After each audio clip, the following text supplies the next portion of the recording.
പരിശുദ്ധ പരമദിവ്യകാരുണ്യത്തിന് എന്നേരവും ആരാധനയും സ്തുതിയും പുകഴ്ചയും ഉണ്ടായിരിക്കട്ടെ. ഇന്ന് ഈ സായാഹ്നത്തിൽ ഈശോയുടെ മുന്നിലായിരിക്കുമ്പോൾ ഈശോ സർവ നന്മകളും കൃപകളും സ്വർഗത്തിൻ്റെ സന്തോഷവും സമാധാനവും എല്ലാം കേട്ടുകൊണ്ടിരിക്കുന്ന, ഈശോയെ കണ്ടുകൊണ്ടിരിക്കുന്ന നിങ്ങൾക്ക് ഓരോരുത്തർക്കും നൽകട്ടെ കേട്ടോ. ഈശോയോടൊപ്പം അല്പനേരം ആയിരിക്കുക എന്ന് പറയുന്നത് ദാറ്റ് ഈസ് സംതിങ് ഗ്രേറ്റ് അല്ലെ, ഒരു മഹനീയമായൊരു കാര്യമാണ്.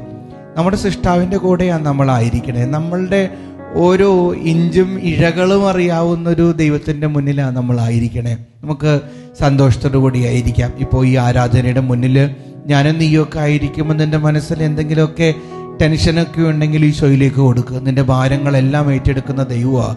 നിനക്ക് നിൻ്റെ രോഗങ്ങളിൽ നിന്ന് സൗഖ്യം നൽകുന്നൊരു ദൈവമാണ്. നിൻ്റെ കുടുംബത്തെ കടാക്ഷിക്കുന്ന, അനുഗ്രഹിക്കുന്നൊരു ദൈവമാണ്. നിൻ്റെ സ്വപ്നങ്ങൾക്ക് ചിറക് നൽകുന്നൊരു ദൈവത്തിൻ്റെ മുന്നിലാണ് നീ നിൽക്കുന്നതെന്ന് ഒരു ചിന്തയോടുകൂടെ ആയിരിക്കാം.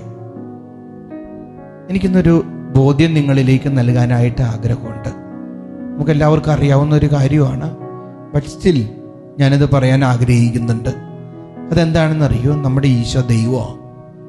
നമ്മുടെ ഈശോ ദൈവമാണ്. ചിലപ്പോൾ മറ്റു മതങ്ങളിലൊക്കെ ഈശോയെ പ്രവാചകനായോ ഒരു മനുഷ്യനായോ ഒരു ചരിത്ര പുരുഷനായോ ഒക്കെ ചിലപ്പോൾ ഇങ്ങനെ എഴുതുമായിരിക്കാം, വ്യാഖ്യാനിക്കുമായിരിക്കാം. പക്ഷെ നമ്മളെ സംബന്ധിച്ചിടത്തോളം, ക്രൈസ്തവരെ സംബന്ധിച്ചിടത്തോളം, കത്തോലിക്കരെ സംബന്ധിച്ചിടത്തോളം ഈശോ ദൈവമാണ്.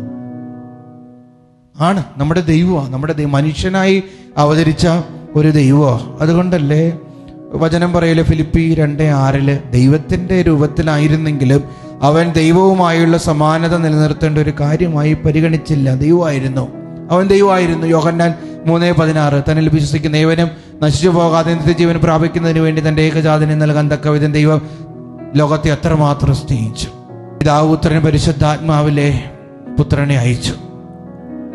ദൈവത്തിൻ്റെ സ്നേഹം, ദൈവത്തിൻ്റെ കരുതൽ, ദൈവത്തിൻ്റെ കടാക്ഷം ഈ ഭൂമിയിലേക്ക് വന്നു. ദൈവം തന്നെ സ്വർഗം വിട്ടു ഭൂമിയിലേക്ക് വന്നു. ദൈവം സ്വർഗത്തിൻ്റെ ഒരു മഹനീയതയും സ്വർഗത്തിൻ്റെ ആനന്ദമൊക്കെ വിട്ടിട്ട് ഭൂമിയിലെ ശ്വാസത്തിലേക്ക് വന്നു.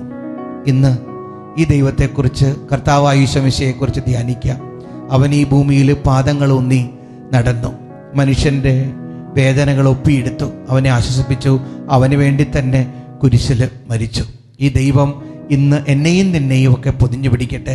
ഈശോയെ, എൻ്റെ ദൈവമേ, ഞാൻ അങ്ങയെ ആരാധിക്കുന്നു, സ്തുതിക്കുന്നു, മഹത്വപ്പെടുത്തുന്നു.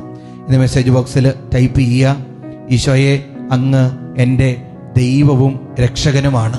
ദിവ്യകാരുണ്യനാഥൻ നമ്മെ അനുഗ്രഹിക്കട്ടെ.